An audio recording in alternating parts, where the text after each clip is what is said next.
Hey guys, it's your host Ryan. I am here today. We did the wrap up of 2018. I have a guest, Matt Chastain, my first guest, and he came back.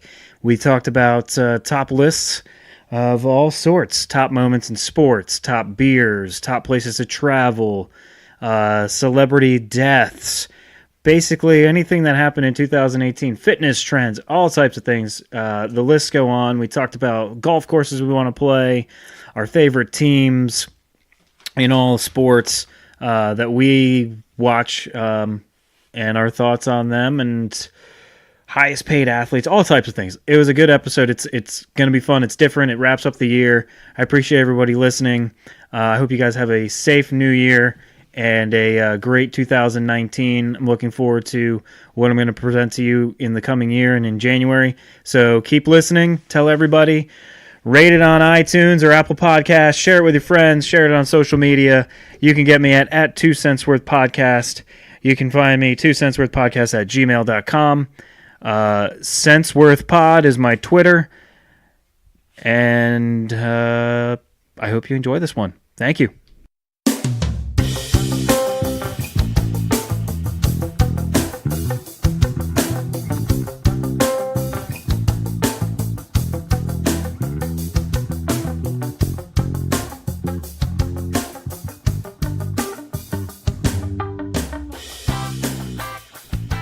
Welcome to 2 Cents Worth, the Year in Review podcast, coming to you. We are recording this, and then I'm going to put it up immediately. So it is December the 30th. Tomorrow will be New Year's Eve, and this is the last podcast of the year.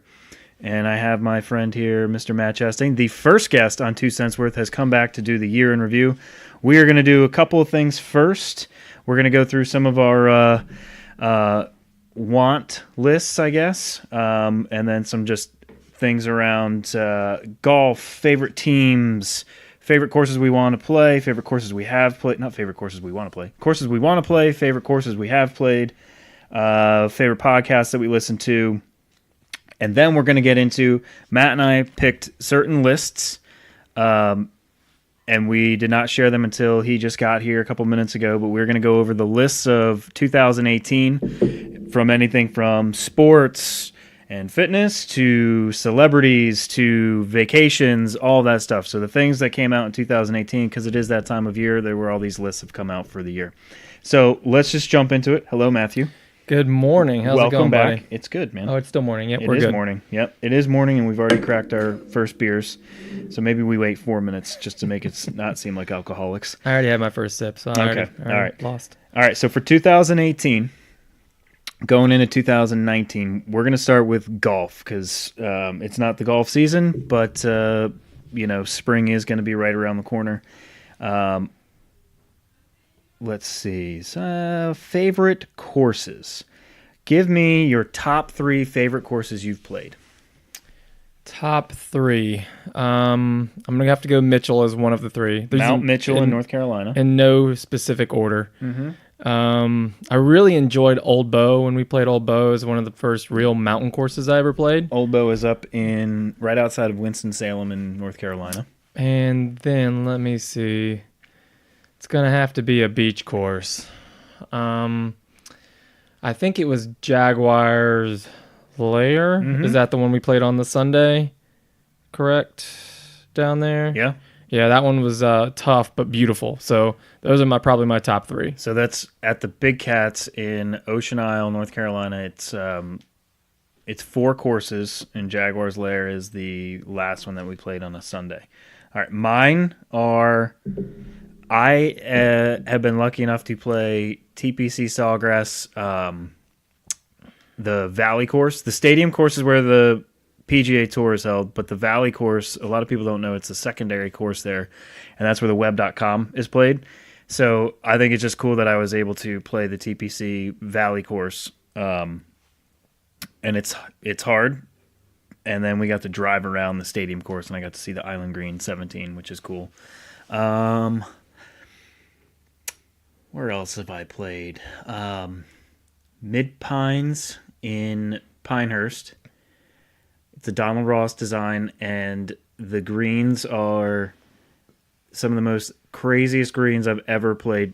Course conditions were pristine, but like the greens, you'd think you'd hit a good chip, and it would literally land, on the front of the green and then roll 40 yards off the backside of the green. Like just from the speed, or just like to stop the speed and the undulation and false fronts and all this stuff. Like it really teaches you how to actually place the ball on those greens. It was crazy. And let's see, I'm trying to think of any other places that we've gone and played. Yeah, I like the Big Cat courses. I think Jaguar's Lair is pretty good. Panthers Run, I like. That was the third course we played during our trip, but Panthers Run's a pretty good one. So those are my three: TPC Valley, Mid Pines, and Panthers Run. Yours, Mount Mitchell, Old Bow, and Jaguar's Lair. So you say all North Carolina. Yep. Well, I haven't actually played golf outside of North Carolina, so. Really? You've never played? Well, that's not true. You played one South course Carolina. in South Carolina. South Carolina, you're right. But yeah, I don't ever take the clubs anywhere. If I ever travel, it's with the wife and the kids, and just really they're not golfers yet. So. Okay. All right. What courses do you want to try and play in 2019? Oh, in 2019. Yes. So there's going to be two parts. Courses you want to try and play for the next year, and then courses that are just on your overall wish list. Yeah, so I mean, the only courses I'm going to be able to play in 2019 are the local ones that we always play, and then the new course trip we're going on in the spring. So there's really no wish list for 2019 because I know I'm not going to be able to do it. So I guess... So Sea Trail Resort. Sea Trail, I think that one will be lots of fun. That'll probably get up into my top 3 for next year's list. From what we saw and everything we've read about it, I think that's going to be a really nice course when we go down there. But yeah, I don't have a wish list for next year. I have a wish list for forever. Okay. Well, let me tell you my 19, and then we'll get into just the overall wish list. So I want to try and play Sweetens Cove. It's outside of Chattanooga in Tennessee, so it's about a 6.5-hour drive. If you follow them on Instagram, go and check out Sweetens Cove. It looks really cool. I want to go and try it. Zach Blair, the PGA golfer, I think he designed it or was part of the design of it, so it's pretty cool. Tobacco Road in North Carolina. So from Charlotte, it's about a 2-hour drive. So I want to try and do that. That could be a Saturday trip. Sea Trail Resort, which is the trip we're doing in May. And then if I can get out to California, I want to play Goat Hill Park in Oceanside, California, which is north of San Diego. It's a par 65 course. Has 8 par 3s on it. Yeah. And it was bought by the owner of Linksole, John Ashworth, and he pumped a bunch of money into it, redesigned it, and it's you can wear whatever you want, blare music, whatever. It's a most relaxed place to go and play. So I want to try and do that if I can get out to California this year. All right, what's your wish list? So I think the obvious, kind of like a lot of other people, are the big ones like Pebble Creek, Pebble Beach. My bad. Pebble Creek is a par 3 down the road on Independence. It's a piece of shit. So yeah, Pebble Beach. I'd like to play Augusta at some point. I think that'd be really cool. Even though you have to be a member, but still, you might have to. Yeah, make a lot of money, or get friends with somebody that has a lot of money that's a member there. The other one that I've actually read about is a place out in Vegas called Shadow Creek. And it is either invitation only to play the course, or you can try to book it through MGM. If you stay there, they pick like 10 to 20 people every day to play it. So it is really, really hard to get on, but I've read that it is an experience. So I think it would be something that would be really, really cool to go to. Okay. I've heard of that course. I didn't know about the whole, you get picked by the resort. All right, so mine are all over the country. Troon North in Arizona. It's in Phoenix. Really cool course. I saw it on Golf Advisor. It was Jeremy Roenick who played hockey. He plays out there a lot, and it looks really cool. And actually, our buddy of ours, B, he just played it. Really? Yeah, he was out in Arizona and played it. Stream Song Resort in Florida. It's outside of Tampa, and it looks like no Florida course you've ever seen. It is like rolling dunes, and it's crazy looking. And it's kind of like in the middle of nowhere. It's like in central Florida in a small little town outside of Tampa. So people go to the town just to play golf. Go to there. the town for the resort, yep. Nice. Black Diamond Ranch in Florida.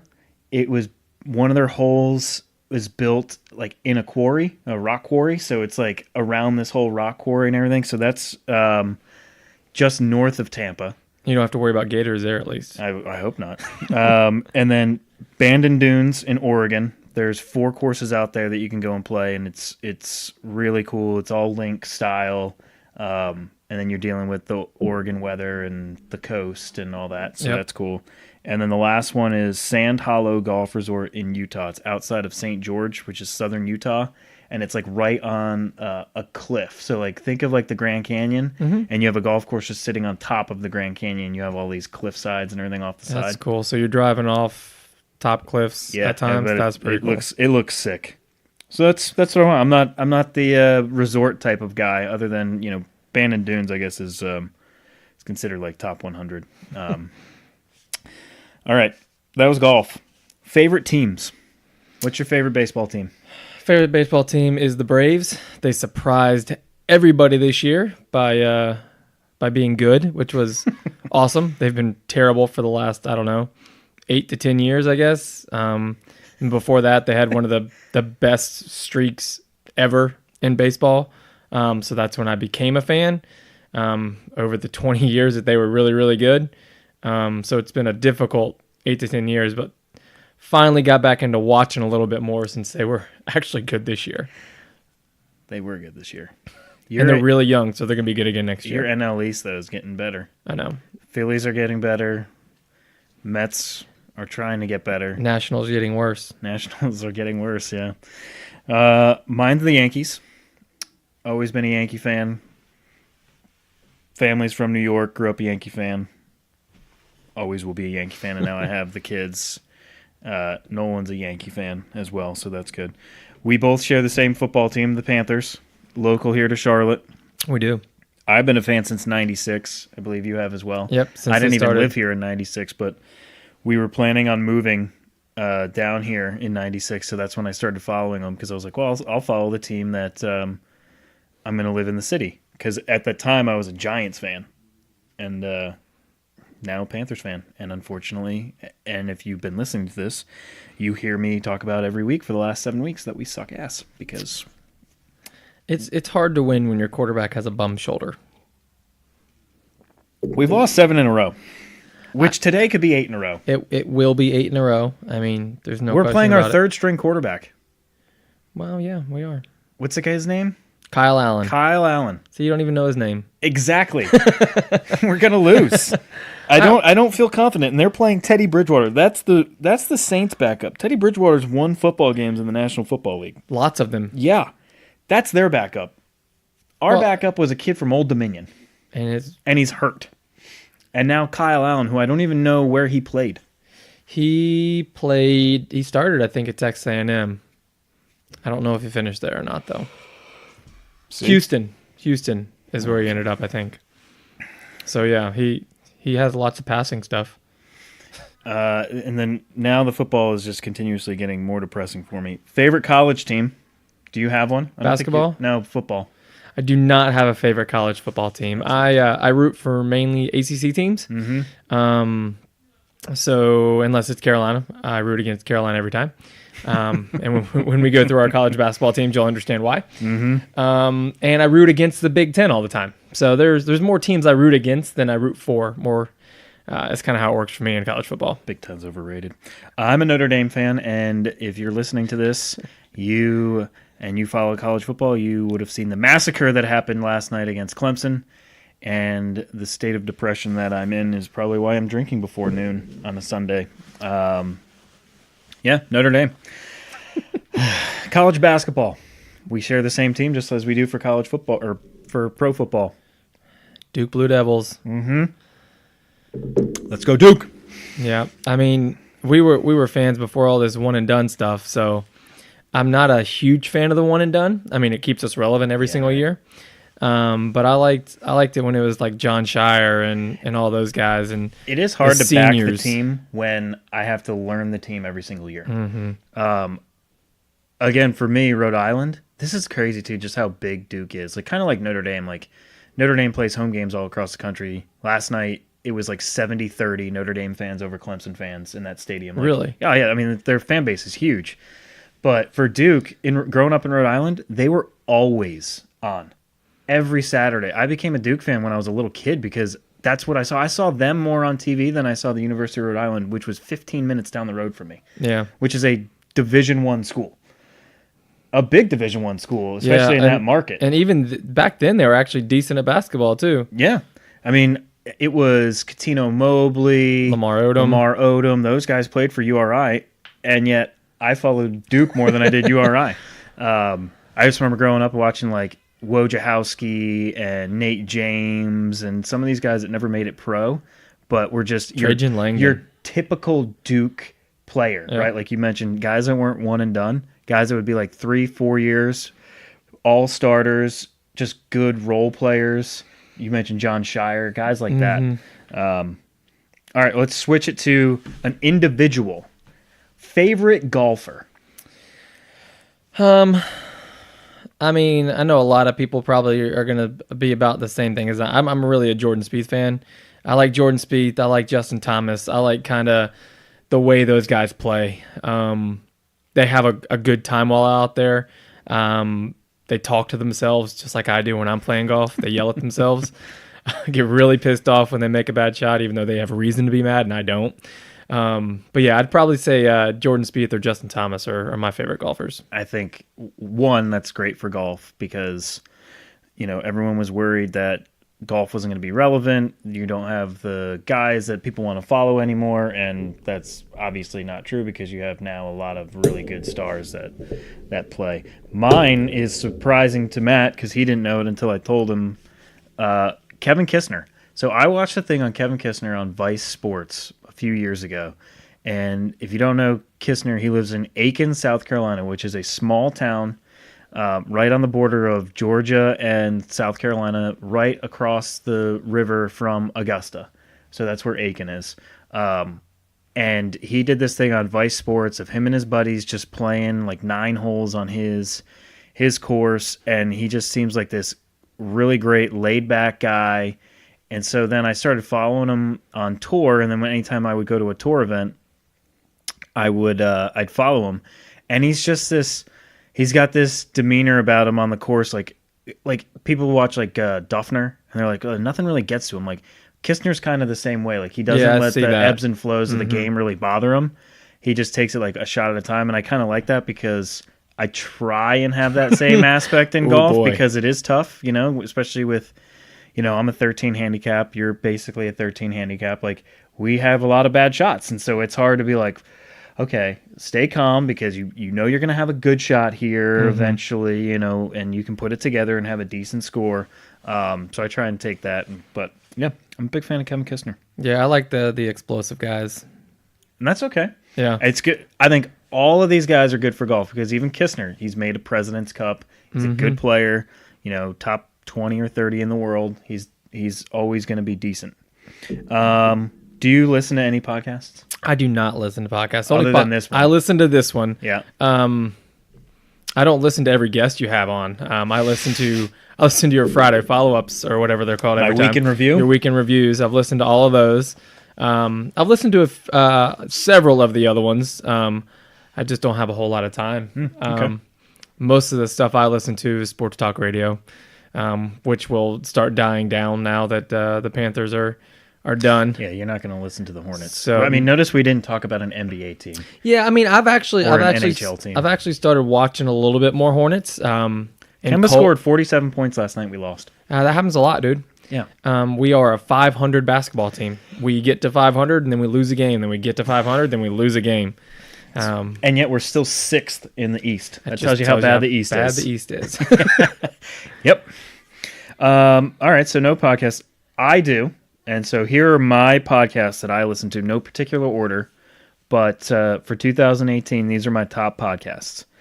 Eric Anders Lang Show. It is all about golf. It is basically one of the main reasons why I got into podcasting is I was listening to that, and I've reached out to him and his assistant and talked to Colt, who's his assistant, and he gave me some advice on starting a podcast. So I try and listen to his religiously. Armchair Expert with Dak Shepard. So Dak Shepard is I've heard that one is really good. So it's funny. So he has this basically a lazy boy recliner that he got on set somewhere, and he brought it home, and it's in his attic. His attic is a finished attic, and he sits in this lazy boy, and his guests sit on a couch across from him, and he just records, and he's like basically like lounged out in this in this armchair, and it's actually pretty good. It's a couple hours long, so you have to really have. So when do you have the time to listen to all these podcasts? So I'll listen to them in my commute. So my Okay. commute is basically an hour. Gotcha. Each way.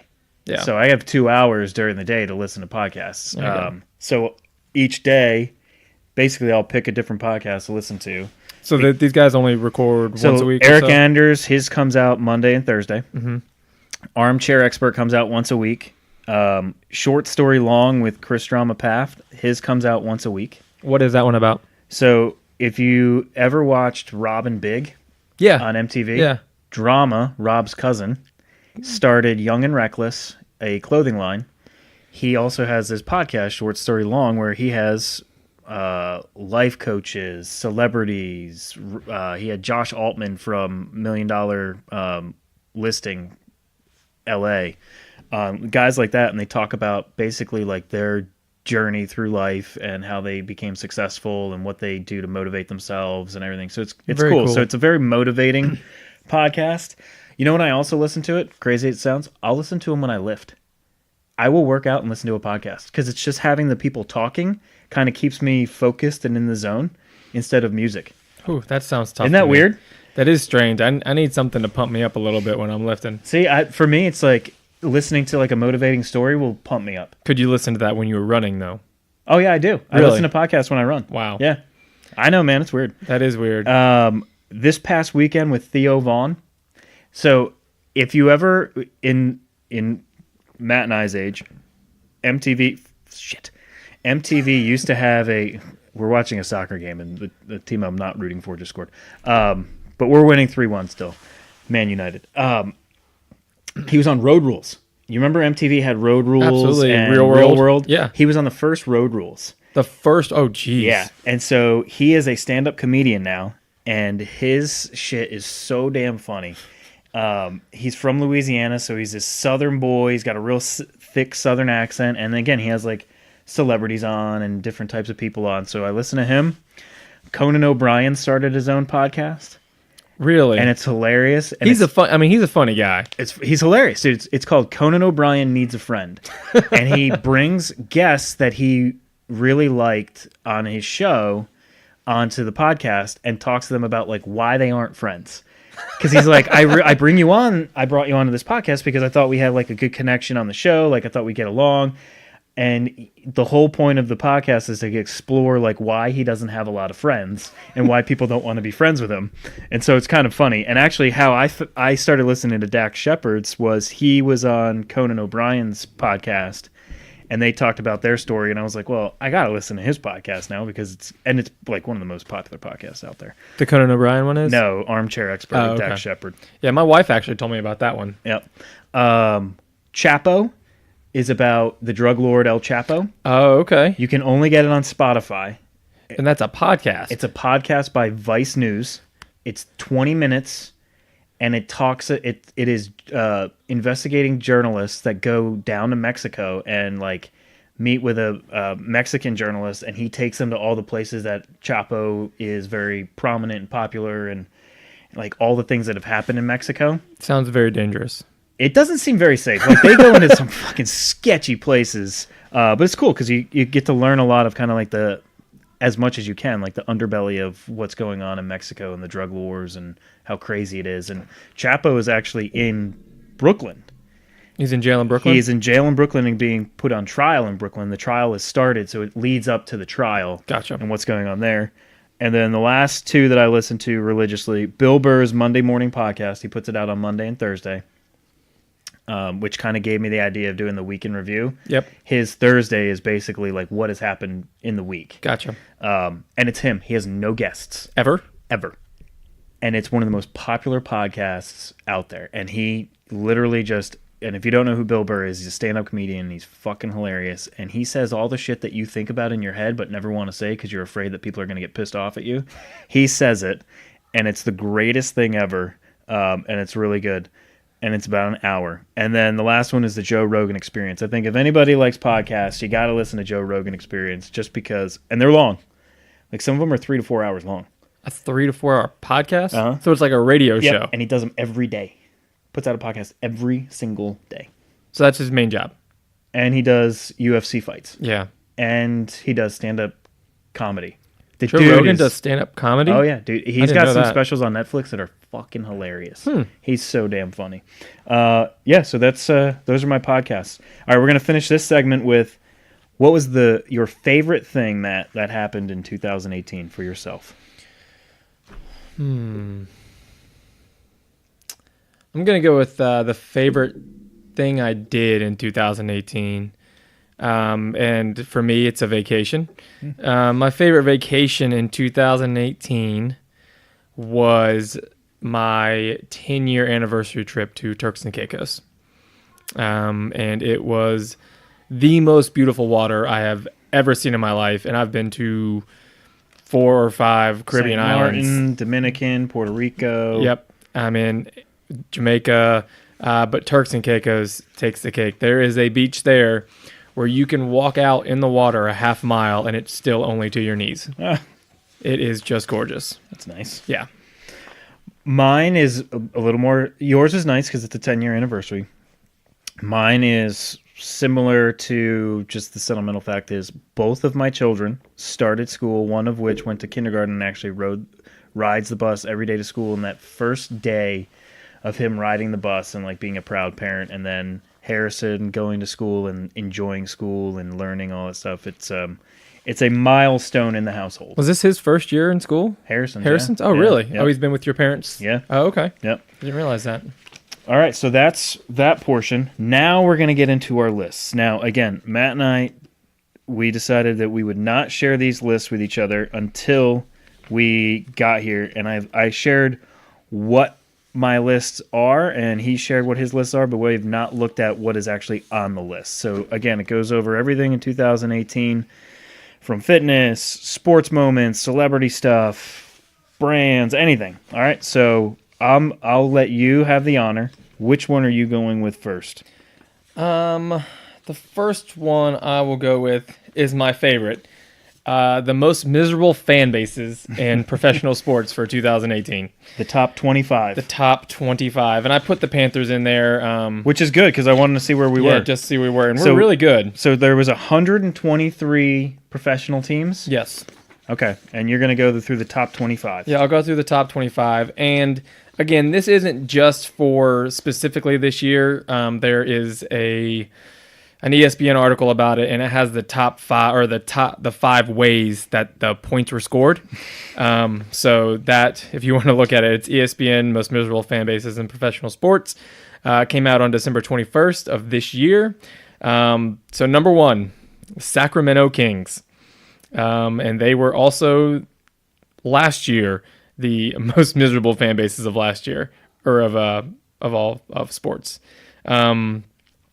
It says on here it has a movement. So if any of these have moved anywhere, and the top 13 haven't moved a whole lot, so just really, really bad. Number 2, San Diego Padres, also a terrible team. Just for a long time. Just stuck in just awfulness. Number 3 is the Cleveland Browns. Now, which might move for next year. It probably will a little bit. However, the top 5 things are championships, playoff berths, playoff wins, heartbreaks, and rival comparison. So they playoff wins, they don't have any. No playoff wins, no playoff berths, and no championships. So they'll probably move down some with the rival comparison for that reason specifically. I'm surprised, because I'm looking through this. I'm surprised there aren't other Cleveland teams on this list. Like who? Indians. Playoff wins. Yeah, but still. I'm sure they were. They're not in the top 25. No, there's no other Cleveland team in the top 25. They probably dropped out over the last year, 2 years, because last year is when they made the playoffs, right? And they went to the World Series back in '97. I thought they went last year. The Indians? Did they not? No. Who went last year? Dude, the World Series was Boston and no, Dodgers. Not the year before that year was before. Astros and Dodgers. Okay, so the Indians lost to the Astros then. No, the Yankees lost to the Astros. 2 years ago? Yeah. Oh, I'm misremembering everything then. Yeah, see, that's what happens when you're a Braves fan. You guys don't win anything. That's Where are you true. guys on this list? Don't pay we still have championships.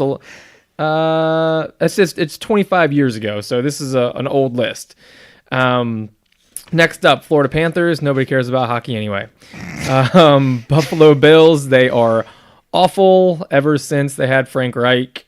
So they're even going to Super Bowls 3 years in a row. They still have to be a miserable fan base because they never won. They never won, and then the heartbreaks. So I mean, heartbreaks is on here, and that's 3 heartbreaks. Mm-hmm. And then you have the Chicago White Sox, who've been so bad ever since they lost the Big Hurt. They won a World Series, didn't they? Not recently. Early 2000s? With Mark Burley? Yeah. Maybe. Yeah, I think they did. Okay. I mean, we're really good at knowing stats, guys. Yeah, I mean, we don't have I'm the stat guy usually, but now I'm on here, so I can't help with that. Next up, Cincinnati Reds. So bad. They haven't been good since Pete Rose played. I know. Well, no, but they were good with Barry Larkin. They didn't win anything. That's maybe true, but they made the playoffs at least. One of my all-time favorite players. That's the only reason I know that. Next up, again, another hockey team, the Buffalo Sabres. Awful. Then you have the Chicago Bears, who are good this year, but have been not good. The Jay Cutler years were just really bad for the Bears. And before that, they still didn't have a quarterback, so they've been really bad for a long time. The New York Jets, I'm actually kind of surprised by that because, what was it, 8 to 10 years ago, they made the AFC Championship 2 years in a row. With Mark Sanchez. So that's kind of surprising that they're up there. They're actually up 1 from last year, which means they were 11 last year. Now they're 10, so they're just getting worse and worse. Next up, they have the Arizona Coyotes. Didn't even know Arizona had a hockey team. So yeah, they're terrible. That. Then you have the Detroit Lions. Not surprised they're at number 12. They've had some decent teams, but they've just overall been bad. I mean, they've had Matthew Stafford and Calvin Johnson, but other than that, not very good. Next up, you have the Phoenix Suns at 13 in a tie. They are also really bad. I mean, Phoenix not too good out there in Arizona. Really bad teams out there. It's just really sad. Oh shit, we have two North Carolina teams on here coming up. Yes, we do. I'm going to get to those, which just makes it even worse. Next up, we have the Seattle Mariners, who've been bad since A-Rod left. Which is 20 years ago. Yeah, we'll just skip through them a little bit quicker until we get to some Charlotte teams. Tampa Bay Buccaneers, also terrible. Miami Dolphins, terrible. Been bad since they lost Dan Marino 20 years ago. And he never won a World Series, a Super Bowl. No, he never had any help. Nope. Next up, our very own Charlotte Hornets. Not surprised. We haven't been good since the early 90s. Yep, and we lost a team. We got the Bobcats, and then we turned back into the Hornets. So it's and we're still not good. It's tough for the Hornets. Yeah, we're stuck in mediocrity in Charlotte. Next up, Tampa Bay Rays. I mean, they've had a couple good years here and there, but other than that, they've been bad. Next, you have the Washington Redskins. Always bad. Yep. I mean, they've won 1 Super Bowl, I think. And it was with, what's his name? Only black quarterback. No, the only black quarterback to ever win a Super Bowl. Doug something. We're really good. Doug something. I can't remember his last name. Doug. I think it's Doug. I don't know. We'll look it up in a minute. When did the Redskins win a Super Bowl? Oh, I thought they did. You can check that out. Mark Rippon was the last time they won a Super Bowl. Was it? Maybe it was. Again, we're great with stats here. Doug something. Keep going. You look it up while I do this. Next up, we have the Milwaukee Brewers. I feel like they've been until last year better. The last time the Redskins won a Super Bowl was 1992 with Mark Rippon. Oh, okay. Who am I talking about then? God, I don't Figure it idea. out. Look that up. Doug, I mean, Look up black quarterbacks for Washington Redskins. Milwaukee Brewers. I thought they had been better. They had Ricky Sexton and the kid from Miami, Ryan Braun. Yeah. Both good players. Doug Williams. Doug Williams. See, it was Doug. 30 years right. ago. I told you it was Doug something. Got that part right. Next It was up, like 1988. yeah, let's see. I All told you it's a long right. time All ago. right, okay. Next up, Carolina Hurricanes again. Hockey, who cares? But they've won a Stanley Cup, which is kind of surprising that they're on here. 2005 though. Was I it think that long ago now? Yeah, I don't know why I wow. know that. I might be wrong, but I think it was 2005. I thought they it was won sooner, maybe not. Then you have the Oakland Raiders, who are going to move I'm up. surprised they're not further up this list. But they won a Super Bowl, or went to a Super They Bowl. went to a Super Bowl and then Gruden left and then won it that next year. I with guess the that was like Bucks. 15 years ago A now long time too. ago, yeah. But yeah, I mean the Raiders have been decent. They've never been as bad as they have been the last 5 years, so that's probably why they're on here, and they're just going to get worse and worse. Mm-hmm. Baltimore Orioles, just a terrible baseball team for a long time, and they're just going to keep. They're going to keep getting worse. They don't have any talent. Another hockey team, the Maple Leafs. No one cares about them. And They've then you have struggled. The LA Clippers, who no one cares about in LA because they have the Lakers. And then you have our Carolina Panthers at 84 out of 123, which I was actually surprised about. I am surprised about that. I thought because, we would be higher, lower on the list, worse. but Just because we have heartbreaks every year. yeah. So- I mean, it's interesting. So there's the top 25 most miserable fan bases of 2018. All right. I'm surprised about some of those. The Panthers one, though, I'm happy about. All right, so my list, I'm going to go through, we're going to go into fitness. So the top 10 biggest fitness trends of 2018, and then we're going to do the top 10 fitness trends for 2019. So 2018, it was a survey. Where did I get this from? It's a survey. The ACSM made an important distinction between a trend and a fad to the participants. A trend was defined as a general development or change in a situation in the way that people are behaving. A fad was a fashion that is taken up with great enthusiasm for a brief period.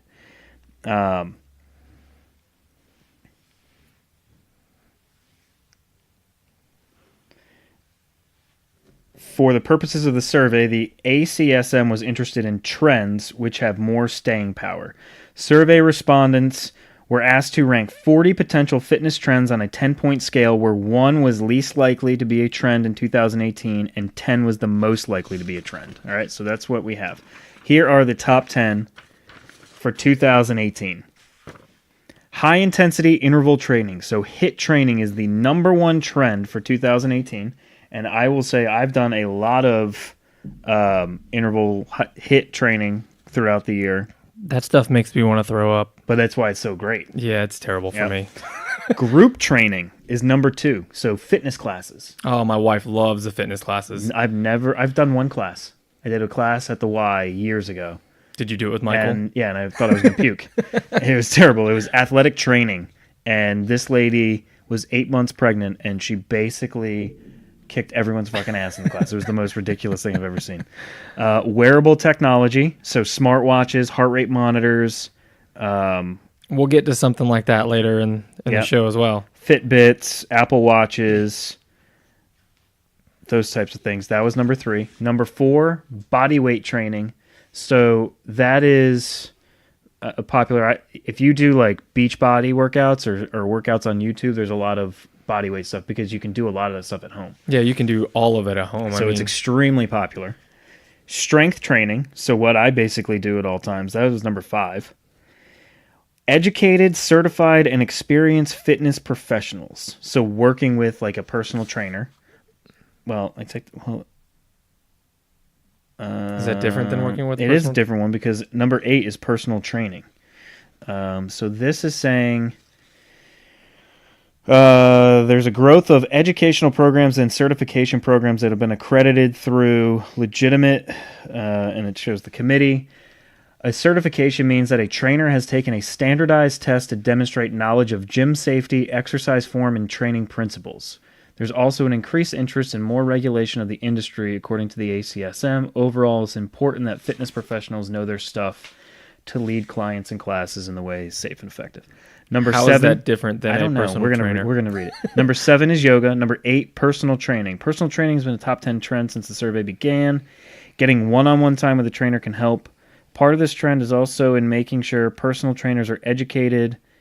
Recent legislation has been introduced in several states to establish licensing of personal trainers, although none of it has been adopted yet. Here's what to consider if you're thinking about hiring an online personal trainer. I don't know. Doesn't sound any different. Fitness programs for older adults is number 9. And last is functional fitness. So think of multi-compound movements rather than just like bench or squats. You're doing like a thruster. So you do a squat into a shoulder press. Yep. Like a functional fitness move. So a lot of what you see in... CrossFit. Exactly. It says, think of functional training as training for life. Whether you're hauling boxes into a new home or reaching up to grab a suitcase from the overhead bin on a plane, it's about feeling strong and capable in all areas of your life, not just the gym. So that's 2018. Okay. 2019. So for the coming year, these are by survey supposedly going to be the biggest trends for 2019. Okay. Number 1, wearable technology. So in last year it was HIIT training. This year it's going to be wearable technology. Number 2, group training. Number 3, HIIT. 4, fitness programs for older adults. 5 is body weight training. 6, employing certified fitness professionals. Bless you. 7 is yoga. 8 is personal training. So 6, 7, and 8 are the same as they were last year. Number 9, functional fitness. And then number 10, and this one's interesting, and I'm going to read it. Exercise is medicine. So you're in this world, so it'll be interesting. Exercise is Medicine is ACSM's own global health initiative that encourages healthcare providers to get their patients on an exercise regimen and analyze physical activity as part of a regular checkup. Okay. So it's then on the healthcare provider. So like you go and you go and meet your doctor, and the doctor's like, okay, here's what you have to do to basically cure whatever you might have going on with yourself. And it's an exercise program. And every time you come in for a checkup, you're going to be analyzed on your basic exercise regimen. That's a good way for the doctors to make more money with not really doing much. Yep. Yep. Foam rolling was a honorable mention, which I don't really see how that's a trend of fitness. How's running not on there? Outdoor activities is number 17. So that could be running. It could be, but I mean, running is the easiest way to exercise. I mean, anybody can run. Not even... No, nothing. Well, I say anybody can run. Anybody that is healthy. They don't even show it as joints they don't even show it as an honorable mention. That's crazy. Yep. So those are your trends in fitness for this year and next year. So be interesting to see if any of you all do that. Now, weight training, strength training wasn't on there for 2019. That wasn't a trend. That fell off from 2018. You know what? The way with everyone's going with how exercise works these days, that is not surprising to me at all. It was just interesting, though. It was on 18 and not 19. Mm-hmm. I agree. All right, which one you going to now? All right, since you just did all the workout stuff and the wearable gadgets was number 1, we're going to do the 8 best smart gym gadgets you can bring with you. Okay. For 2018, I think it's going to be geared more towards 2019 things because some of them I've never heard of. Okay. So number 8 is a Mark I Prime Vessel Intelligent Hydration. It is a smart water bottle. So it'll tell you how much you've drank and how much more you need to drink. I don't know why you need a smart water bottle. You can just track it yourself by counting. I was going to say, you can't tell by how many ounces you've drank. Doesn't make a whole lot of sense to me, but it's number 8 on the list. All right, cool. Next up, we have Digisole Smart Shoes. So these shoes, they auto-tighten. They warm your feet while you work out to a certain temperature, and then they turn off the heat. I guess if it's cold outside and you need to warm your feet up, I know every time I work out, my feet sweat, so I don't know why they need to be warmer. I like the auto tighten.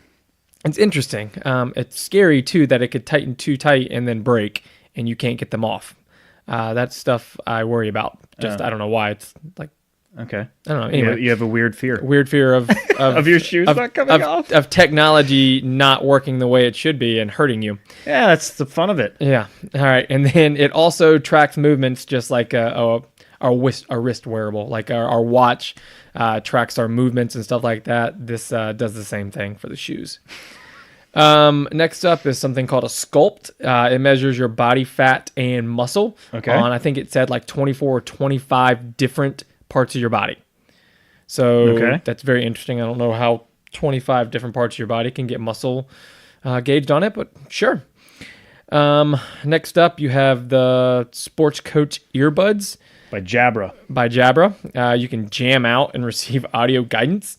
It's basically personal fitness coach embedded inside your earphones. Well, I mean, how does that work? I guess it's like a program, and it encourages you to do whatever you're doing inside your headphones instead of listening to music, or if you're a podcast. Yeah. So it might be good for you, somebody just talking to you the whole time. Yeah, that's true. Next up, you have the Bowflex Select Tech 560 dumbbells.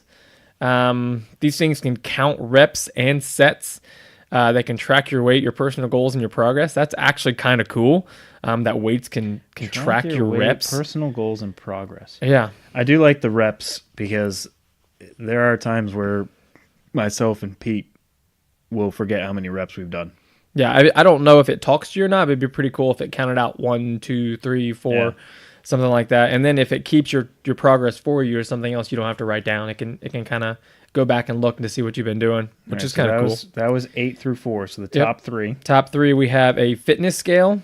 It can measure your BMI. It can measure water weight, muscle mass, bone mass, some kind of fat that I can't even pronounce. Visceral. Visceral. I don't even know what that is. This is why we're not in the fitness industry. And then all of these can be gathered just by standing on the scale for a few moments. I had no idea that was possible just from a scale. Wow. Which is kind of cool. Next up, you have Beast, which is, I think, something that would be interesting for you to do because it is a wearable for weightlifting. So it can track your strength levels, your explosiveness, your weight volume, density, the energy you burn, and then also reps and sets. And my tonnage. I don't know. Tonnage. I can't even fucking read. It says tonnage. It's a tonnage. Attaboy. Good job. Well, I was thinking gym. I'm like, I'm tone. But no, that's not it. Okay. Anyways. All right. And then the last one is smart clothing. So think a smart watch, except for you wear it. It sounds super expensive. And who knows if it's even comfortable to wear. I mean, for me, when I work out, I want something that feels good and comfy and looks good. I mean, I have a feeling it'd be really hard to be comfortable and feel like you're looking good with a smart clothing thing. It has to have all kinds of weird little gadget stuff on it. But anyway, that's the top 8. Top 8 best smart gym gadgets you can bring with you. All right. We're going to switch gears and go into the top 10 most valuable brands of 2018. And if you follow anything in the world, all of you should know what number 1 is because all of us use it because we all love how fast we get things from them. And basically, Amazon. They're taking over the world. Number 10. Amazon is number 1. Oh, okay. Yes. Yeah, that's what I thought. But, you just ruined the list now. Well, you started explaining what it was. I knew exactly what you're talking about. Number 10 is ICBC. Its brand value is $59.2 billion. Never even heard of it. It is China's share of global brand value has increased from 3% to 15% with ICBC, which is Industrial and Commercial Bank of China. So it's a bank. And it's a brand. That's how China works. Number 9 is Walmart, $61.5 billion. Number 8 is Verizon, $62.8 billion. Microsoft is number 7 at $81.2 billion. AT&T is number 6, $82.4 billion. Surprised AT&T is in front of Verizon. Yeah, but AT&T owns DirecTV, Cricket. Gotcha. Yeah. Okay. So probably from their acquisitions. Yep. That's number 6. Number 5 is Facebook at $89.7 billion.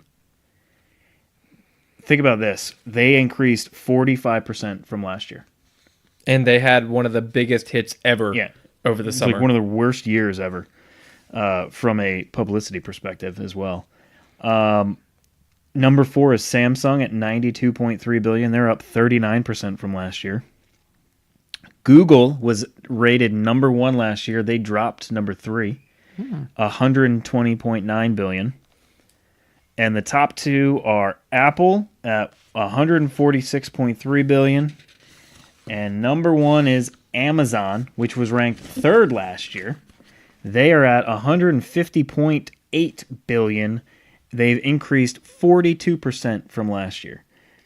Says Amazon is I don't need to tell you guys. Amazon is the largest online business by market capitalization and revenue. Beyond being an online retailer, it produces cloud infrastructure, electronics, and is present in music and video streaming. In addition, the 2017 $13.7 billion Whole Foods acquisition took Amazon from the digital to the physical realm, and now they're talking about getting into healthcare, which is just wild. I'm not really sure. I've heard them talk about that being in healthcare. I don't understand how they can get into healthcare. I don't know. They don't have physical locations anywhere. We're going to find out. Nobody thought they could get in the grocery game, and they bought Whole Foods. So That's true. We'll see. They'll buy somebody and then be all up in it. All right, what's your next list? All right, we're doing money, so let's do the top 10 highest paid athletes in the world for 2018. Okay. We have number 1, a boxer, Floyd Mayweather. He's on there because he pretty much made $100 million for the Conor McGregor fight, who will be on here later. Number 2, we have a footballer, soccer. It is Lionel Messi at $111 million. Lionel, sorry. Lionel. I don't know. It shows you how much I know about soccer. Number 3, Chris. The guy from Peanuts. Charlie Brown. Number 3, Cristiano Ronaldo, $108 million. And then Conor McGregor, $99 million. Pretty much all of that from one fight that he got the shit kicked out of him. Kicked. Number 5, another soccer player, Neymar at $90 million. Then you finally get to American athletes. LeBron James. No, Floyd Mayweather was on there. Yeah, well, he's an American athlete. He's a boxer. I don't consider that. Anyway, number 6, LeBron James, $85.5 million. Number 7, Roger Federer, $77.2 million. That dude makes a ton of money in all his endorsements because he's the best tennis player that ever lived, pretty much. Number 8, Stephen Curry, $76.9 million. Number 9 is kind of surprising to me. Matt Ryan at $67 million. I wouldn't think he'd be the first quarterback on the list. NFL quarterbacks, man. It all depends on when you get that. I know, but $67 million is a lot of money for a quarterback. And then next up, we have Matthew Stafford at $59.5 million, which is also another surprise because he's not even that good. Yeah, so if you look at this, you have your top 10 is 3 soccer players, basically 2 fighters, right? Mayweather and Conor McGregor. A tennis player, 2 football players, and 2 basketball players. It's a good mix. Yeah, I'm actually kind of surprised there's not a baseball player on there. Let's see when I have the top 60. I will tell you when the first baseball player gets on there. I'm through 20, and so far not one baseball player. That's because, I think it's mainly because they don't get the endorsements. There's 2 IndyCar racers that are in the top 20. I am through 30, still no baseball player.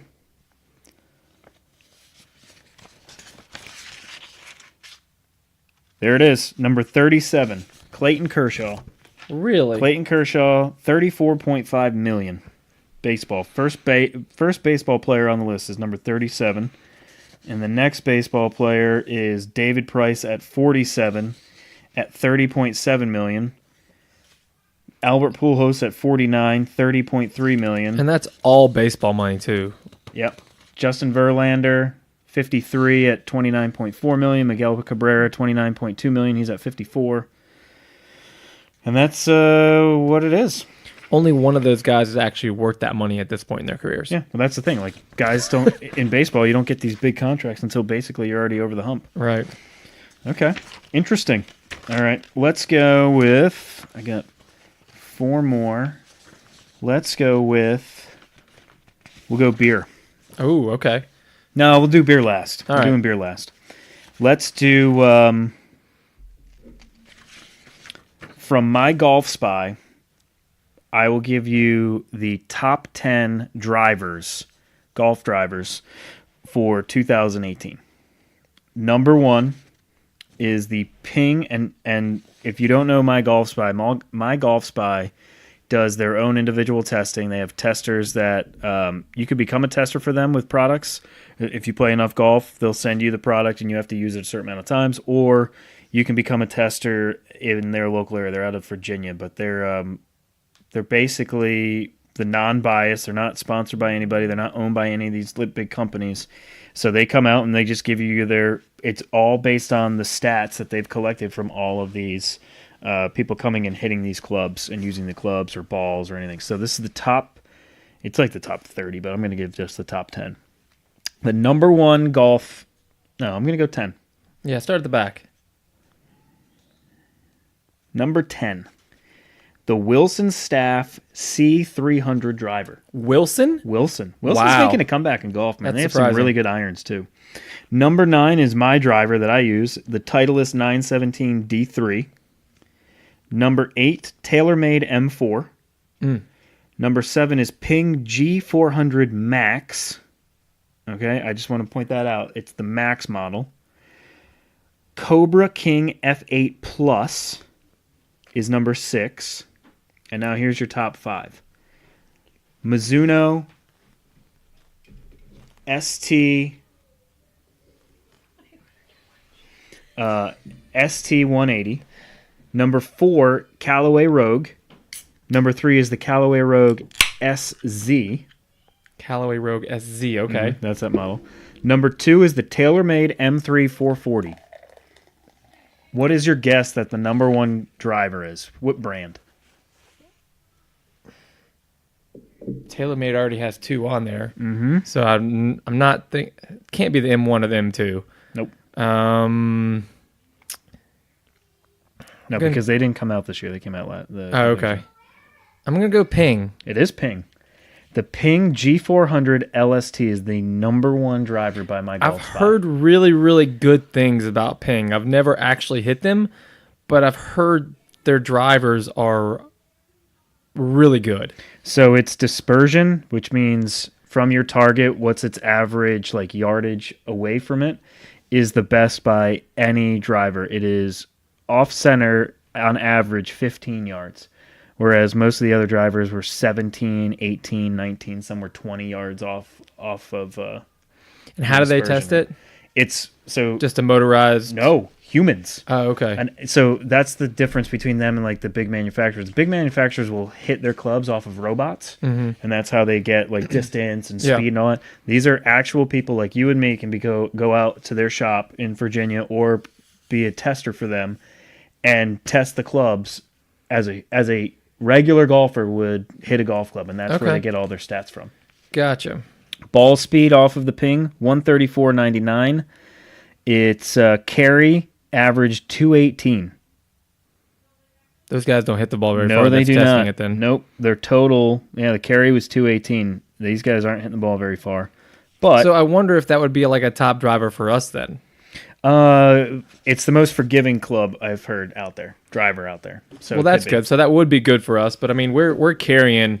If we hit it good, we're carrying 280. Yeah, if you hit it good. Yeah, I mean, we're not pound professional golfers. We don't hit it right where we want to every time. Nope. All right, what's your next list? Let's do some travel. We have the 18 best places to visit in 2018.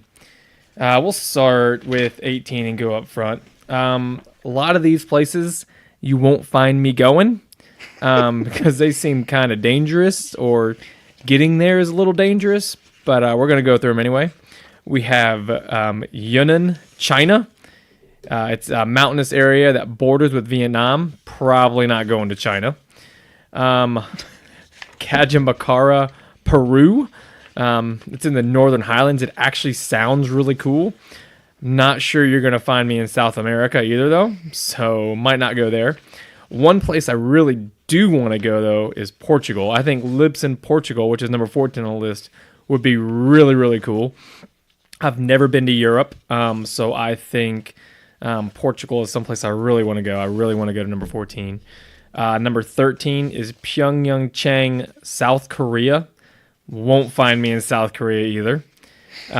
Crete is in Greece. I'll go to Greece. Greece sounds pretty cool. Mm-hmm. Rwanda, not going to Central Africa. That sounds super dangerous. I know I know a lot of people that have gone to Africa and have done the safaris and stuff like that. Not for me. I don't want to get eaten. I don't want to get shot by some random rebel person. So no thanks. What's that look for? I don't want to get eaten.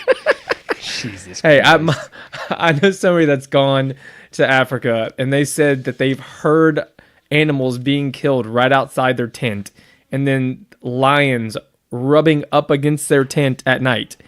Yeah. No, thank you.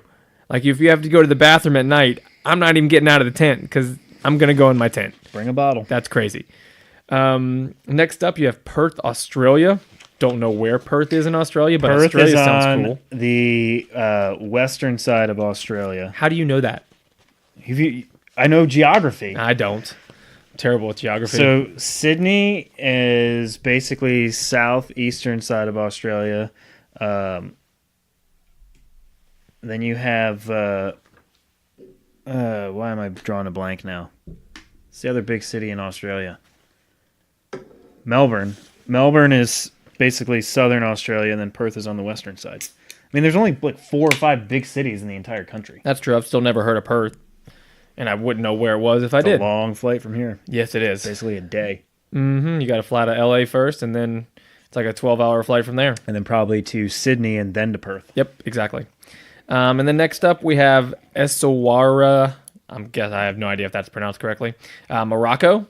Morocco's in that kind of... Dude, they just had that. There's 2 people killed. Yeah, but that was in the mountains. I don't care.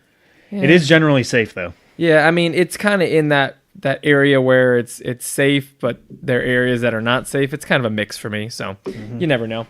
And then you have Pueblo, Mexico, which is 100 miles south of Mexico City. That doesn't sound very safe.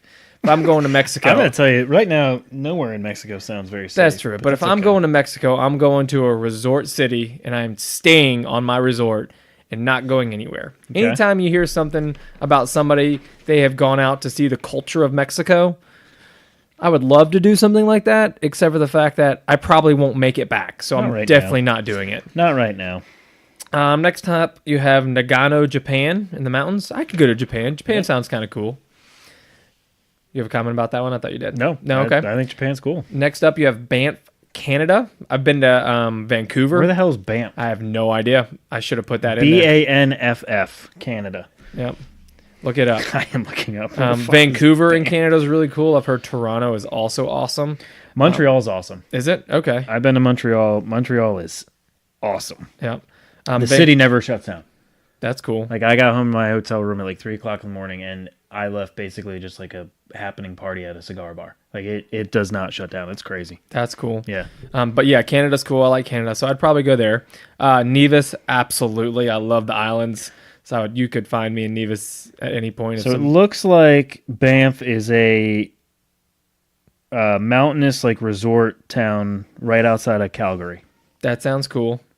I could do that. It's part of Banff National Park. Okay, so probably some hiking and stuff like that while you're there. Skiing, yep. There's a hot springs nearby. Chilling out by a fire, hanging out, drinking some beer. All right.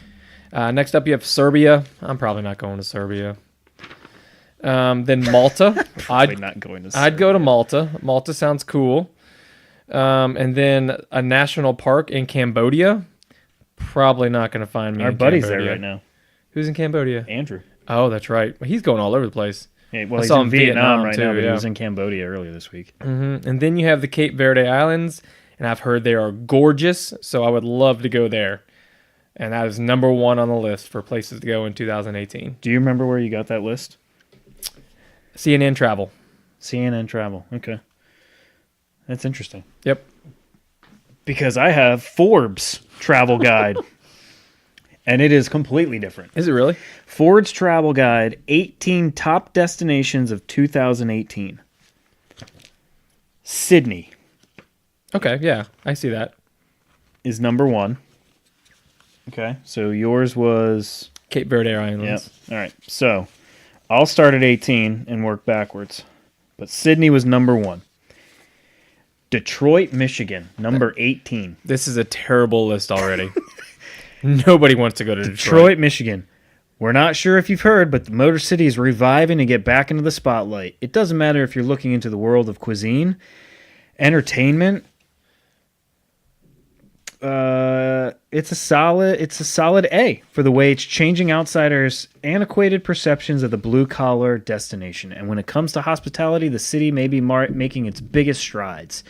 The beautiful Detroit Foundation Hotel opened last May. In 2018, things got even more promising for discerning travelers, as they'll be able to check into the Siren Hotel, Element Detroit, and the eagerly anticipated Shinola Hotel, all within walking distance of each other in the revitalized downtown sector. Detroit, Michigan, number 18 place to travel, according to Forbes. I already think this is a terrible list. Hey, it says... yeah. All right. I don't know. No comment, huh? Number 17, Minneapolis, Minnesota. Really? Is this like the U.S. or is this the world? No, it's the world. I said Sydney was number 1, remember? That's true, yeah. Okay. That was 17. We'll go through these quick. South Korea, Okay. 16. So I had South Korea on mine, too. Yep. The Bahamas is 15. Does it say where in the Bahamas or just Bahamas? I'm sure it does. I'm just throwing pages on the ground. It's an especially celebratory year for the Bahamas with the grand opening of the long-awaited Baha Mar. The immense Nassau Resort Complex opened partially in 2017, featuring a Grand Hyatt, an SLS, the first in the region, and a soon-to-come Rosewood. The entertainment hub also offers 42 restaurants and lounges, an 18-hole Jack Nicklaus signature golf course, and the largest casino in the Caribbean. So that's Nassau. Nassau. For a more sedate stay, head down the beach to the Ocean Club with Four Seasons took over in November. Revel in the beach chic rooms, 35 acres of immaculate gardens, top-notch food from Jean Gorges von Gelten's Dune restaurant. So they're saying Nassau. Okay. I wouldn't agree, but that's fine. Yeah, probably not. Puerto Rico. I like Puerto Rico. Puerto Rico's nice. Iguazu Falls. It is on the border of Brazil and Argentina, and it outshines Niagara Falls. That's what it says. It's pretty cool looking. That is cool looking. I'm not sure I'm going to an outskirts of Brazil, though. Mm-hmm. Los Cabos, Mexico. I think we all know why. The beaches, the fishing, all that. Abu Dhabi. Ooh, yeah. Marrakesh, Morocco. Okay. So Morocco's another on Morocco here again. one. Yep. Here, Harrison's screaming. Mm-hmm. Prague, Czech Republic. Yeah, Prague would be cool. Here he comes. Yeah, Daddy's lunch is here. Thank you. All right. Ooh, there it goes. There goes our lunch. Thanks, buddy. Okay. Toronto. Yep, we spoke about Toronto earlier. Toronto's cool. Buenos Aires, Argentina. Another South America place. Seattle. I've been there. My brother lives there. Does it deserve to be on the list? Sanya, China. No comment. If Seattle needs to be on the list or not, no comment. I think there's cooler cities, but you know, I'm biased. The Palm Beaches. The Palm? The Palm Beaches in Florida. Oh, okay. New Orleans. Yeah. This list is absolutely terrible. Asheville, North Carolina is number 2. That is so terrible. Number 2 is Asheville, North Carolina. The Blue Ridge Mountain Hamlet already has a reputation for being a place where creative types gather for festivals and art consortia. But with the Biltmore's Estate's 2 massive shows coming this year, Glamour on Board, Fashion from Titanic the movie, and Shahuli at Biltmore, the city's casting a much wider artistic net. So it seems to me, and then number 1 is Sydney. So it seems to me that Forbes is basing it off of what is happening in those cities during the year. Right, So like Minneapolis, events that they have Minneapolis going is on. because of the Super Bowl Wasn't Super Bowl there last year? 2018. Oh yeah, you're right. Gotcha. Yep. So that was my list compared to yours. So Forbes, it looked like it was more so based on what's happening in the cities. Yours is based off of like actually going Right. and having a vacation. Okay. We're gonna take it local. We're gonna go to the top breakfast places in Charlotte. Top breakfast places By in Charlotte. 10best.com. Okay. Number 5, we have Cafe Monte. Cafe Monte is a good brunch place. I Never do been. like it. You've never been to Cafe Monte? You should. It's good. I know where it is. Yeah, it's right there in South Park. Mm-hmm. Number 4, we have Terrace Cafe. Go there a lot. I've It's never delicious. actually been for breakfast. I've been for dinner, and it was Breakfast good. is good. It is? Okay. Mhm. Zeta Jane's Corner Cafe. Never been. I know Plaza Midwood stuff. A lot of people like That's that where area. that is. Okay. I am not a fan of the area, but it's fine. Next up, you have Flying Biscuit. I think number 2 is high for Flying Biscuit. It's fine. It's not great, but I do agree with number 1. Eddie's Place is the best breakfast in Charlotte, bar none, in my opinion. It is I don't disagree. always good. There is nothing bad on the menu, and it is my favorite breakfast place by far in Charlotte. I don't disagree. It's a good place. All right. I have 2 more. You have 1 more. Mine goes into what I think every year people always talk about is your significant deaths, people that have passed Oh, away okay. during the year. And I'm going to do it by month. And it has every single person that passed away. Here are some notable ones from January. Keith Jackson, sportscaster, the voice of ABC Sports college football coverage. He died at the age of 89. It's amazing how many people you forget about already. Like, I Yeah. forgot that he passed away this year. Jerry Van Dyke. He played Luther Van Dam on Coach. He died at age 86. Okay. That was January. Those are 2. I mean, there's a bunch of them, but a lot of them are older older actors or actresses. Yeah, that's about it. That's all I can say. I mean, January's not, January's I'm trying not to look exciting. through the rest of January here. It's not exciting. Nobody that I know of, so not that you guys wouldn't know, but anyways. February, Billy Graham. Yeah, right here in our backyard. Yep. John Mahoney. He was the dad on Frasier. Okay. Oh, yeah. I know who that was. All right. Yep. Let's see. Those were 2 big ones. The rest of them, again, kind of just producers, people, singers, but nobody really big time. March,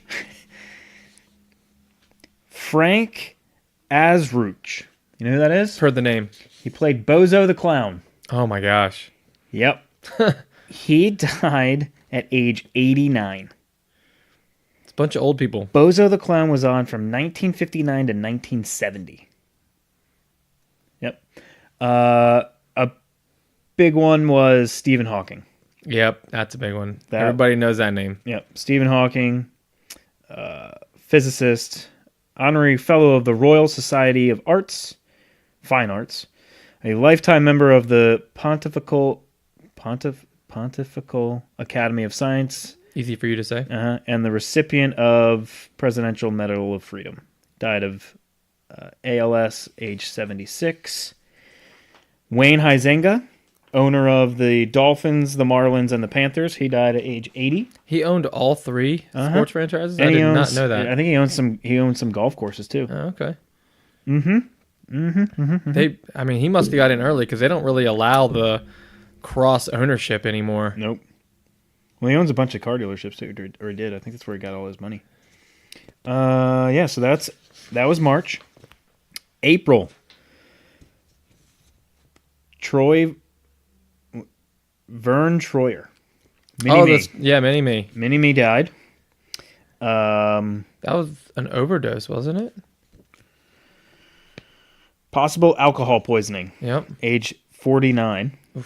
Barbara Bush, First Lady of President George H.W. Bush. So we'll get to him later. She died at age 92. R. Lee Ermey. I don't even know who that is. He played Gunnery Sergeant Hartman in Full Metal Jacket. Oh, Full Metal Jacket. Yep. Great movie. Let's see.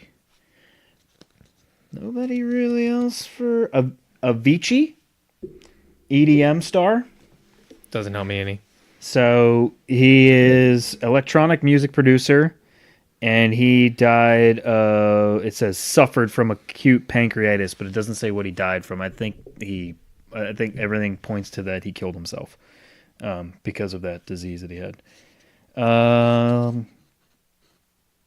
Yeah, I think that's it for notables for April. May, Margot Kidder? The hell? I can't. Where is she? I don't know who that is. Margot Kidder, actress, played Lois Lane in all 3 Superman movies. Yeah, I wouldn't be able to pick her out of anything. 1978, 80, and 1983. Anybody else that's of prominence?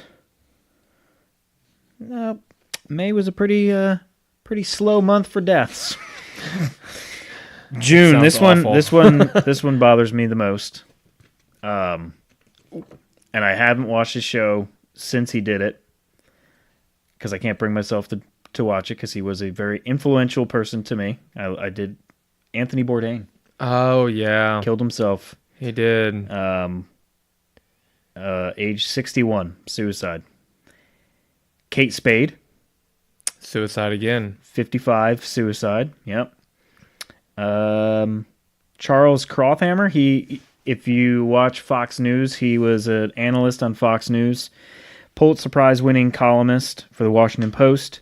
He died age 68 of small intestine cancer.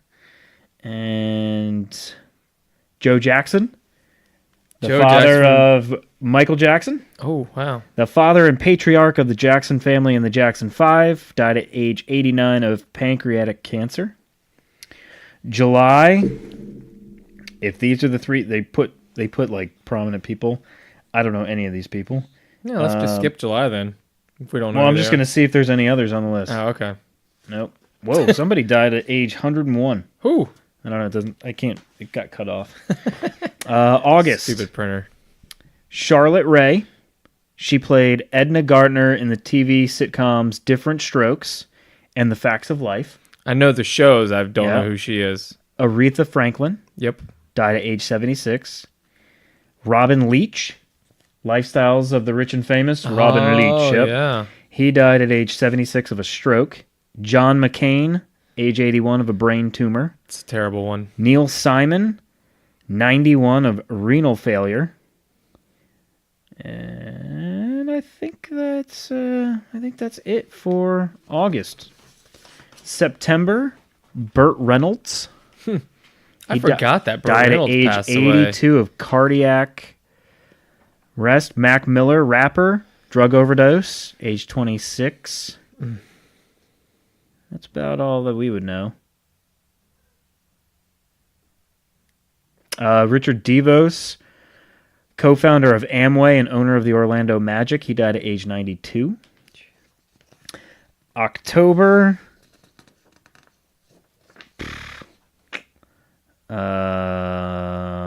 If you watch The Walking Dead, Scott Wilson played Herschel Green. He died at age 76. Paul Allen, co-founder of Microsoft and owner of the Seattle Seahawks. He died at age 65. That's young. Yeah. He died of non-Hodgkin's lymphoma. November, Stan Lee created the... Marvel, right? Yep. He created Marvel. He died at age 95. You had George W.H. Bush, the 41st President of the United States. He died at age 94. Was that 6 months after his wife? Yeah. Something like that? Yep. Stan Lee, him. Sandra Locke. What did she do? She was an actress. The Heart is a Lonely Hunter. Willard, age 74. I don't know. Her picture is really young here, but that's that. That was November. And in December so far, we have had Penny Marshall, I would say, is the most significant. Penny Marshall played Laverne on the TV show Laverne and Shirley. And she also was the director of A League of Their Own. She directed... Oh, that's a very underrated movie right Great there, movie. A League of Their Own. Tom Hanks is amazing in Great that movie. Yep. All right. Your last list. My last one, and we both actually had this one. Mm-hmm. It is Time's Top 10 Sports Moments of 2018. And in no specific order, because they did not give an order. But we have the Crimson Tide comeback in the national championship game against Georgia. They were down 20-10 entering the fourth quarter, and Tua Tagovailoa, I think that's how you pronounce that. That's pretty good. Brought them back for a touchdown, for a win in the national championship. Came off the bench, hadn't played much all year really, and he came back and won the national championship for them, and is taking them to another national championship this year. So there's that one. I'm not a fan of that one because I don't like Alabama. Next up, you have the Philly Special. This is when Nick Foles caught a touchdown pass in the Super Bowl. It was a fourth down play, and it was something, I think they snapped it to the tight end or something like that and rolled out and threw it to the quarterback, which is crazy to think that works in a Super Bowl. Fourth and goal on the New England 1-yard line. Yep. So instead of field goal, they went for the touchdown and basically ended the game right there. Next up, I'm not sure I necessarily agree with this, but it's on here. Stunning stick work. U.S. women's hockey team. They won the 2018 Olympic Games, it looks like. Didn't even know that. They lost in 2014. And came back and... They lost to Canada. And then they won this year in a shootout. And the game's in Pyeongchang. Well, that's why they call it stunning stick work, because they won in a shootout. Next up, you have all-time upset, which I completely agree with this one as a top 10 moment. Mm-hmm. When the number one seed in the NCAA basketball tournament went down to the University of Maryland, Baltimore County, which happened right here in Charlotte. Yep. I actually went to the next night of games, which the UMBC played. Who'd they play? I can't remember who it was, but they were severely outmatched, and I wonder how they even. They beat they beat Virginia by 20. By 20. They must have just been making everything. Because the night I saw them play, they were not good.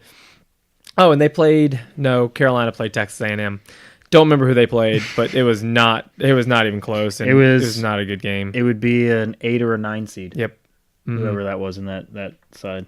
Next, we have the Clutch of the Irish. I'm sure you like this one, even though it's women's basketball. That's okay. Who is it? I can't pronounce that. Akri Ogambole had two basically buzzer beaters to win a Final Four game and then the NCAA championship game. They beat Connecticut in the Final Four, who was 36-0 going in the game, so that's a pretty good accomplishment right there. Next, we have the Wrong Way. I think this one is dumb. It's hilarious. It's a top 10 moment, so they don't always have to be good. I know, but I think it's dumb just because everybody assumes that J.R. Smith was going to score as soon as he pulled the ball out. I mean, the game was tied. It's not like they were winning or something, or losing. So J.R. Smith grabs a rebound after I think it was a free throw that was missed, and he pulls it out instead of going to the basket and trying to score. Everybody assumes that he would score and it wouldn't go to overtime, but, I mean, that's an assumption. The guy's like a 40% shot maker, so, I mean, not a great chance that they were going to score there anyway. Next up... I just think it's great that he thought they were winning. I know. And he pulled the ball out, and, yeah. Anyway, Next up, we have a Croatian celebration. Looks like it's a World Cup. Did Croatia win the World Cup? No, Croatia made it to the finals. France won the World Cup, but Croatia made it to the finals. That is a big accomplishment. And it was nobody thought Croatia was going to be representing the one half of the tournament. Yeah, I didn't pay attention. The U.S. wasn't even in it. Yep. Next up, you have Tigers Army. No, you missed it. It's not highlighted here, but Serena states her case. Yep, there you go. I missed that one. It's not highlighted. Serena states her case. She got in an argument with a chair umpire, and she called the chair umpire a thief for calling violations on her. Accused him of sexism, which is really strange because she's playing against another female, which absolutely makes no sense. Well, no, read what it says. Why she accused him of sexism. As many male players have treated umpires far worse than she did and never suffered a game penalty at a crucial point on a Grand Slam match. She's saying he was sexist because the males will berate these guys and nothing happens. She makes a statement that she didn't feel as worse as what the males do, and that's what happened. It could have been the words she was using, though, as well. I mean, you never know what those other guys are saying, even though she might. But yeah, anyway, I don't understand. That's why she was saying it's sexism. Yeah. I don't really. Yeah. I remember it, but I do too. A top 10 moment though of the whole year, I'm not so sure about. Well, it's because she came back from childbirth and she basically almost died from what was told. I did not know that. Yeah. Next up, we have Tigers Army, and I thought this was absolutely a cool moment. This is number one, isn't it? There is no. Mine did not come. Oh, it doesn't. With the top, you're right. It doesn't. It's list. No particular order. Yep. So this one was really cool. It was on the 18th hole of what tournament was the PGA Championship. He shot a final round 64 and finished second. But if you were watching that event, when he was walking up 18, the crowd around him basically surrounded his group. He won the event. He did. Okay. He won the Tour Championship in Atlanta. He finished second in the FedEx Cup. Oh, I see. I got you. But yeah, so I think he's playing with Rory. Yep. And they had to walk through a crowd of, I don't know, 20 or 100 people. And then there were thousands of people following behind them with just lines of security, arm in arm, keeping people from coming through. I thought it was a really cool moment. And I'm not the biggest Tiger fan, but when Tiger is good, golf is way better to watch. They watch it a lot more than when he's not playing. Their ratings go way up. He's the reason they make millions of dollars for every tournament these days. Yeah, he is. That's why the purses are so big. Next up, you have Eternal Extras. So it's the World Series. That was crazy. It was a 7-hour and 20-minute game. 18 innings between the Red Sox and the Dodgers. Which is crazy because it was a 1-1 game. What a boring ass game. Which is crazy. I mean, in baseball, there aren't a whole lot of 1-1 games anymore. So it's nuts that in the World Series, you're 1-1. Not in 18 innings. No, exactly. Well, I mean, it was 1-1. It says top of the 13th. I don't know what the final score was, but the game ended at 12:30 a.m. Pacific time. So yep. And they had to play the next day. Yeah. So 3:30 in the morning Easter time. That is crazy. Yep. So that is the top 10 sports moments of 2018. All right, we're going to finish with the top 10 beers, and Matt and I are drinking the number one beer according to this list. So this came from vinepair.com. It was top 50, but I narrowed it down to the top 10. So number 10, and I'm looking at all these. I don't think I've had any of them except for maybe one or two. Number 10, Night Shift Brewing Night Light. Never heard of it. Thrusting a friendly middle digit to macro lagers, Night Shift Night Light is a beacon of the craft lager movement. The Massachusetts brewery take on the crowd-pleasing category as unfiltered and unpasteurized, allowing fuller body and flavor. In Craft Lagers Court, everybody wins. Hopheads get a flavorful break from milkshake IPAs, and the die-hard domestic lager fans are treated to a familiar, better-tasting alternative. So number 10 is from a Massachusetts brewery, and it is Night Shift Brewing's Night Light. Number 9, Wiley Roots Brewing Citrodonculus Double IPA. This double IPA from Wiley Roots bursts with fruit notes of passion fruit, mango, and ripe pineapple. It's full-bodied, creamy mouthfeel. Creamy. That doesn't sound Is good luxurious and mouth coating. Like a thick, juicy shake. This is an incredible description. Sounds awful. 8.1% alcohol, 9.1% alcohol by volume is what it says on it. Who wants to drink something that's creamy and then coats your mouth? Hey, man. It's a beer. It's not a milkshake, as they described it as. There's some people out there that like creamy mouth coating drinks. Things in their mouth. I don't know what to tell you. A touch of bitterness on the finish hints at this beer's ability to be both citrodonculous and balanced in its own way. Oh, it's called citrodonculous, isn't it? Yeah, that doesn't sound like something I would like. Number 8, Tin Roof Brewing's Voodoo American Pale Ale out of Baton Rouge, Louisiana. In an undulating sea of American Pale Ales, Voodoo IPA is a glistening tropical hop wave. The aroma includes melon, pineapple, and passion fruit, oats, and flaked wheat combined with generous dry hopping to yield a soft, pillowy mouthfeel. This guy has great descriptions. Pillowy mouthfeel that pushes Citra and Simcoe hops to their citrus heights. I'm going to say he has lots of descriptions that I wouldn't want described as a beer. That's funny. That's why I like reading it. This pale ale also won a gold medal at the 2018 Great American Beer Festival. So we here in Charlotte also have a beer that won gold, not in 2018, but it's 15, right? Yeah, 15 or 16. Okay. Noda's Hop, Drop, and Roll won, I believe, that category, the gold in the pale ale at the Great American Beer Festival in Denver. Number 7, Allagash Brewing Farm to Face. We love beer with peaches. Allagash's Farm to Face is a spectacular example of what brewers are doing with this fruit. The beer starts its life as a pale ale and is fermented for 10 months to stainless steel with Allagash's signature host yeast. After that, a funky party of some types of bacteria. I'm not reading them. Plus plenty of peaches turn it puckeringly sour. Our panel found its aroma akin to fruit at the bottom of yogurt, opening up to unripe white peach and finishing with a fruit tart-like flavor. So the only beer I've ever had from Allagash is the white. They're out of Maine, so we don't really get them down here a lot here in Charlotte, but Allagash makes a good beer. So they also used yogurt to describe that beer as well. Yeah, it did. Why do they keep using these thick? Because it's great. It's what it is. Things. Number 6, Finback Brewery and Collective Arts Brewing Canada Spritz Black Currant Brute Double IPA. Fuck's sake, that is a long fucking name. Not even going to read that description, are you? This collaboration between Finback Brewery of Queens, New York, and Collective Arts Brewing of Ontario, Canada, pours a translucent, dazzling copper that glows in the glass. On the nose are pineapple, orange, and dark berries. The mouthfeel is light and dry with fruity flavors. A pithy, almost tannic bitterness.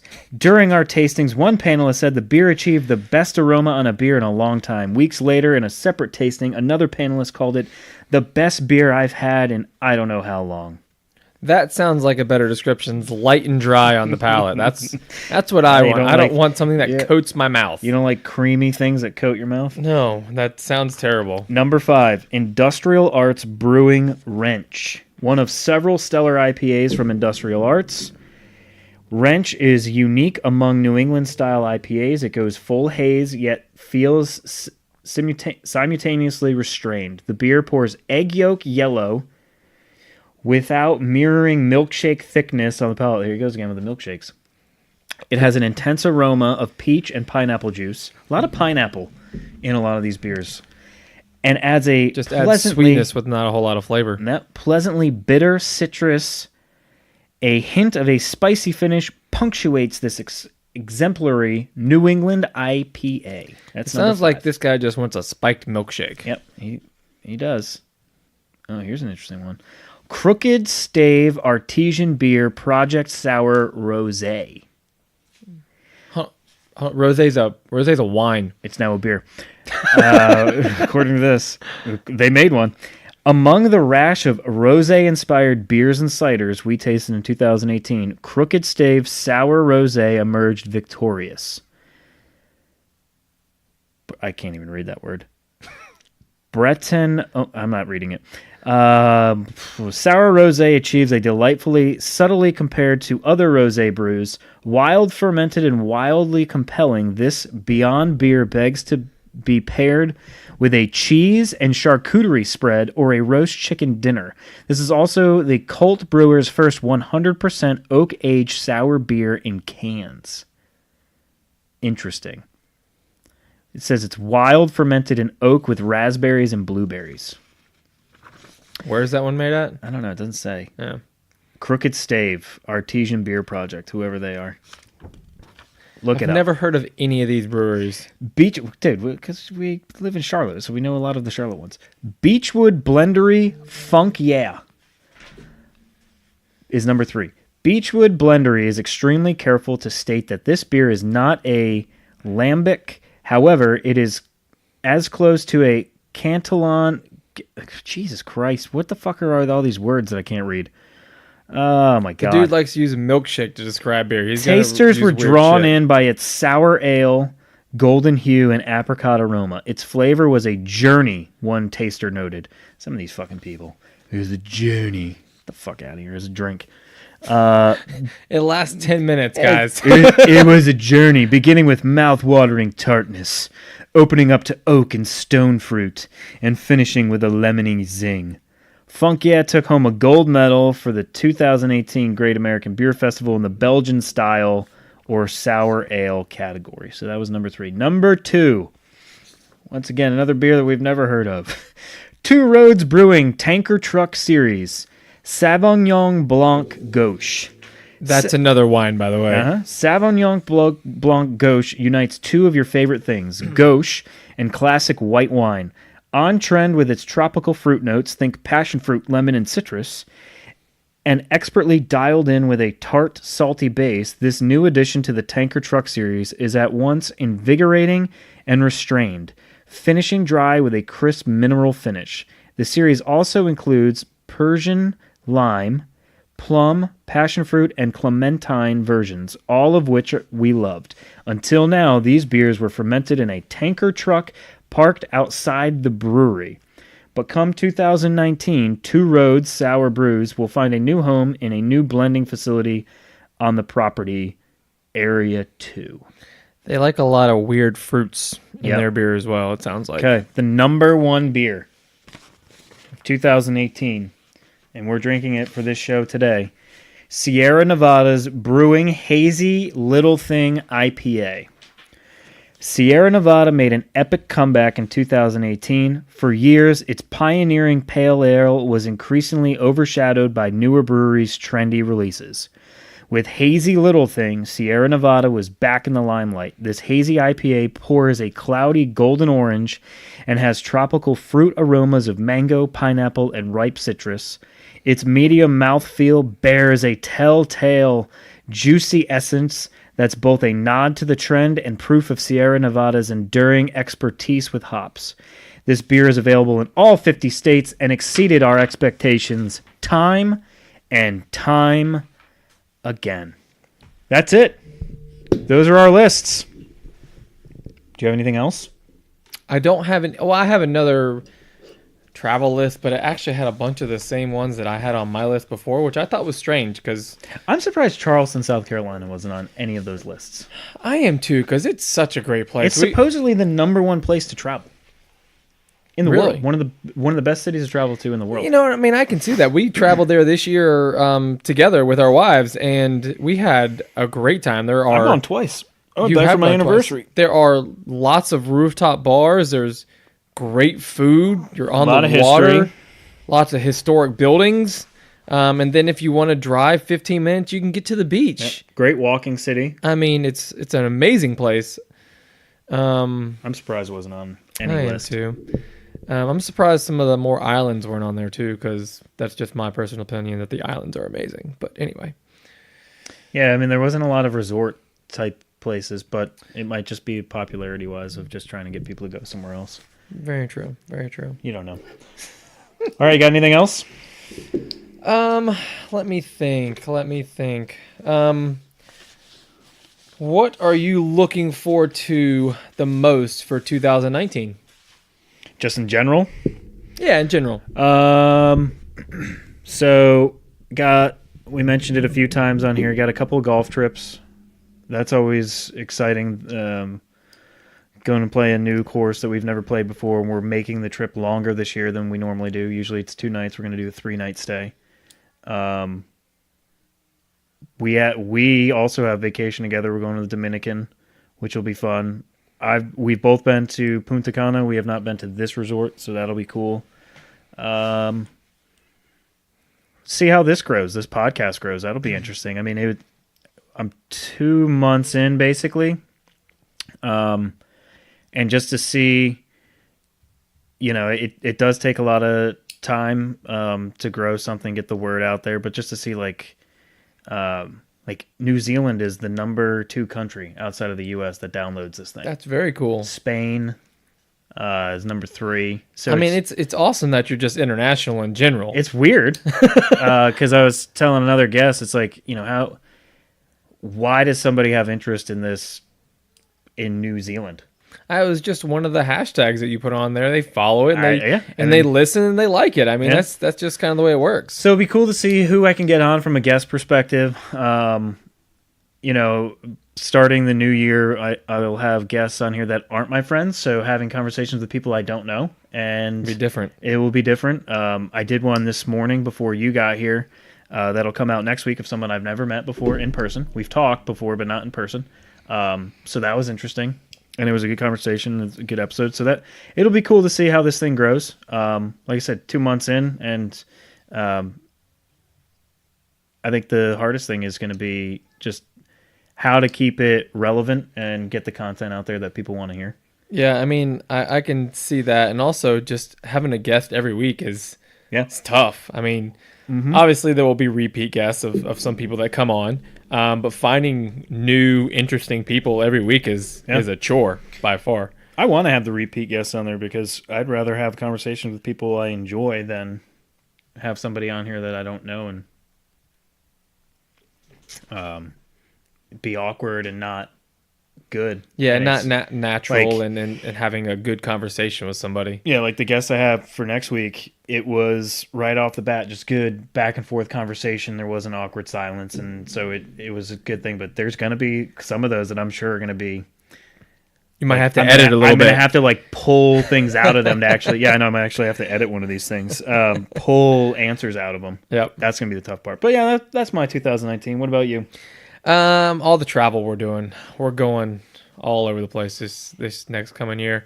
Going to St. Martin in 17 days, which I'm really looking forward to. Going with my wife and kids, and going with the brother-in-law and his wife and father-in-law and his youngest son and another friend as well. So that will be awesome. We're having 9 people go. Way more than we've ever had. In a 3-bedroom house. 3-bedroom house. So we're going to have Hallie sleep with us. And then there's a pullout in the main house. Okay. So Cole and Max will sleep on that. So that'll be fun. Really looking forward to that. I love that trip every year. I wish I could go more. Then we're going to Disney in February. We just booked our fast passes on Thursday, which is always fun. I love planning stuff, so that's cool. And then we're going to Denver. I have another wedding that's in Charlotte. That'll be fine. It'll be fun. But Denver will be cool. I love Denver. You have a wedding in Denver. Wedding in Denver. Yeah, you said Charlotte. Well, I have one in Charlotte around the same time. Jeez.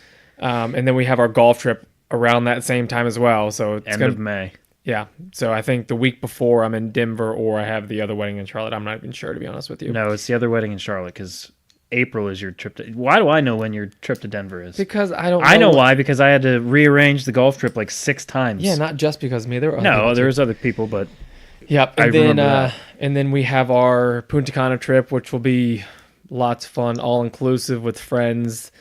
I don't think you can really beat anything like that. It's nice to I mean, we've been to all inclusives before, and it's fun. We have a great time, but being able to conversate with other people while you're there, try and make friends with people that you don't know. There. Exactly. It's always a little difficult, and it's kind of awkward. But having somebody there will be lots of fun. So that's the travel of 2019 is what I'm looking forward to. And then right after that, a couple of weeks later, we go to the beach. That's right. Then we're going to Ocean Isle Beach as another family trip. So lots of vacations this year, which I'm all for. Vacation as much as you can, travel the world, see what you can. Cool. Well, I just want to thank everybody for listening over the last couple months. I hope this was a different approach to it. We just went over things of 2018 and our opinions on them and real life reactions to them because, like I said, we didn't share these lists with each other until this morning. And then we really didn't share what was on these lists. So, and we actually had two of the same lists that we pulled. Yeah. We didn't tell each other what we were going to pull either. So keep listening. Keep telling everybody. Great way to get the word out there for me is obviously Instagram. Share it with friends. Also on iTunes or Apple Podcasts. If you rate it and give it 5 stars, if you enjoy it, that helps their algorithm as well to put my podcast on more of the home pages and everything. If you start getting good ratings, they put you up there for other people to start listening to. So now we're watching the Panther game and he just missed the fucking extra point. We suck. We're winning, but we suck. That's a good way to finish it. The Panthers suck. 2019. You know what I'm looking forward for 2019? The Panthers to be good again. We got a lot of work to do. No, we need Cam to just get his shoulder. That's true. All right, well, that was our 2 cents worth. Another good one. Yeah, I appreciate you having me on, man. It's in the books. Now we're going to have lunch. Okay, and I got to put this on the fucking internet. Okay. Goodbye, everyone. Have a great New Year's. If I don't see you, we'll talk in 2019.